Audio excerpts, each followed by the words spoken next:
Hey guys, welcome back to Study Rise. I am बैबिट। आज हम सीखेंगे मॉलिक्यूलर मास निकालना। मॉलिक्यूलर मास निकालने के लिए सबसे पहले मैं कुछ बेसिक बातें बता देती हूँ। एक्स जो है कोई एक एलिमेंट को रिप्रेजेंट कर रहा है। किसको रिप्रेजेंट कर रहा है? एलिमेंट को।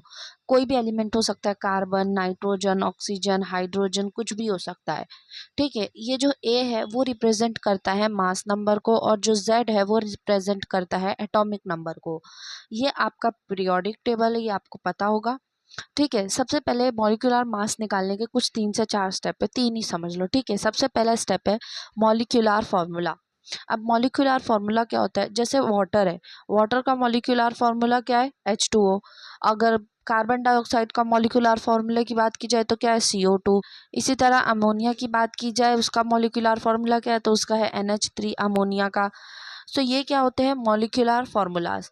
इतना समझ गया होगा। मॉलिक्यूलर फार्मूला हमें मालूम है वाटर का क्या है? H2O। अच्छा, इस H2O में कितना हाइड्रोजन और कितने ऑक्सीजन है? ये H2O का मॉलिक्यूल है, और इसमें कितने हाइड्रोजन कितने ऑक्सीजन है? तो इसमें 2 हाइड्रोजन और 1 ऑक्सीजन है ना? या कुछ नहीं है ऑक्सीजन के पास, तो क्या होगा? 1 होगा, है ना? और हाइड्रोजन कितने हैं? 2।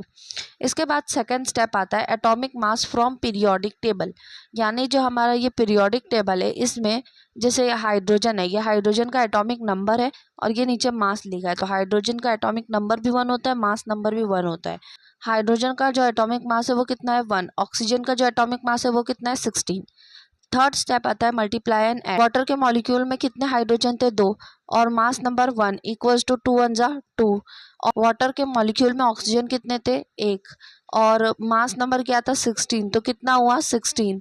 तो यहाँ पे हम क्या करेंगे? अब ऐड करेंगे। 2 + 16 कितना होता है? 18। तो कितना आया? 18 ग्राम। इसी तरह अगर हम अभी CO2 की बात की जाए तो CO2 में देखो, ये है molecular formula of carbon dioxide. Molecular formula किसका है? कार्बन डाइऑक्साइड का। CO2। CO2 में कितने कार्बन है? 1 कार्बन है। कितने ऑक्सीजन है? 2 ऑक्सीजन है। 1 कार्बन 2 ऑक्सीजन। कार्बन का जो एटॉमिक मास नंबर होता है वो कितना है? 12। और ऑक्सीजन का कितना है? 16। तो क्या करेंगे हम? पहले ऐसा लिखेंगे, देखो कार्बन 1 है और मास कितना है उसका? 12। तो 12 1 जा 12।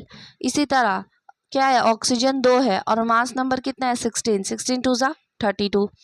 तो 12 + 32 कितना हो गया अपना? 44। ये क्वेश्चंस अटैच किए, इसका आंसर तो मुझे कमेंट बॉक्स में दे सकते हो। That's it for today. Hope you enjoyed the video. So please like, share and subscribe, and Biobit को फॉलो करना बिल्कुल मत भूलना। Bye, take care.